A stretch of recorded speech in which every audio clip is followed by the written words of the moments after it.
recently what I saw was alarming is hatred. You know, I as a Muslim minority has been through it, and even today Jewish Americans go through it here. So when I see it elsewhere, obviously I cannot stay silent. So we put together Free Tunisia, and I'll read the statement. Free Tunisia, and all Tunisians stand against hate. What occurred outside the Jewish synagogue in central Tunis last Friday should never happen again. The Quran defends the right of religious expressions and defend religious institutions. And I will quote that particular verse. If God had not enabled people to defend themselves against one another, all monasteries, churches, synagogues, and mosques, in all of which God's name is abundantly exalted, would surely have been destroyed. And God will most certainly give power to those who protect these institutions. This, I'm not making this up. This is in the Quran. So, I would make a statement to the religious authority of Tunisia. If you claim that Quran is your book and Prophet Muhammad is your messenger, and if you were in exile in a non-Muslim land, that means you were the minority, and you took safety in a land that the Quran is not the authority, then if you're in a land and if you claim that you follow Quran, you are the first to say what I'm saying. I shouldn't be saying it from Los Angeles, California. You should be saying it from Tunis, Tunisia, right next to this particular religious institution that God in the Quran says it's sacred, and God in the Quran has commanded that we stand against any harm to any of the places of worship, including the Jewish synagogue in Tunisia.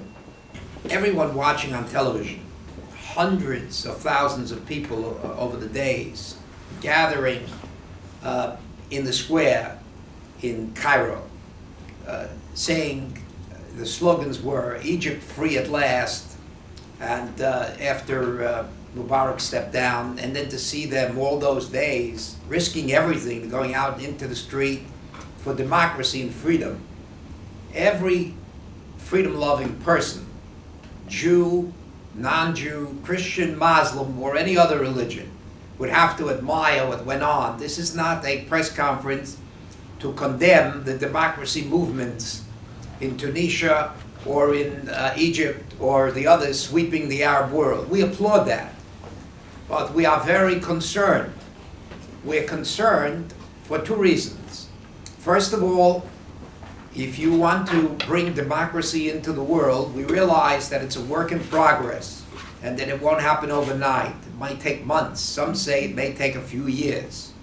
But it has to be founded on principles that will be lasting. Shouting or allowing on your turf young people, particularly on the day where you already had all of your accomplishments. Mubarak stepped down, and Lara Logan, and she's not the only one.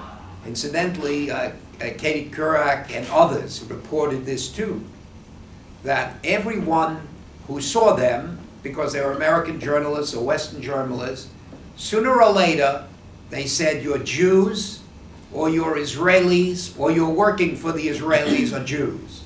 Now we have to strongly condemn that, and we have to say to the leaders of the democracy movement in Egypt and everywhere else, that's what Hitler said. Everything he didn't like, or every ill in the world that he wanted to blame on, whether it was true or not true, he said it's the Jews' fault. That's the Jews.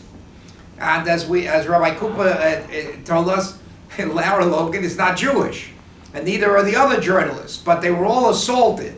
This is absolutely outrageous, and you have to fess up. The leaders of the movement.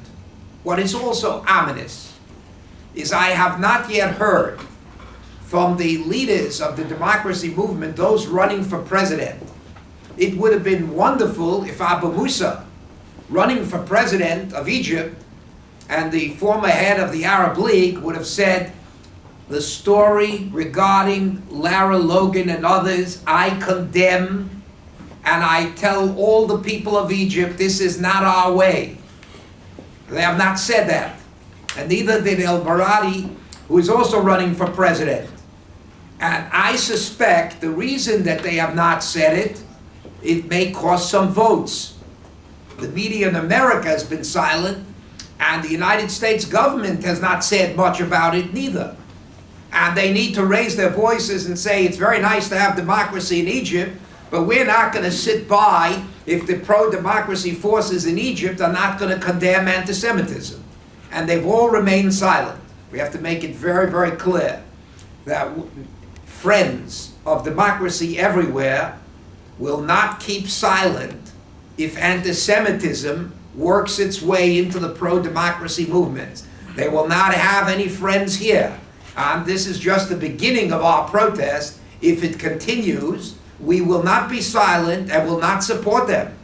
It is their obligation now to put down those elements of anti-Semitism. If they don't do it, they're going to hear from a lot of people all over the world who are going to be greatly disappointed.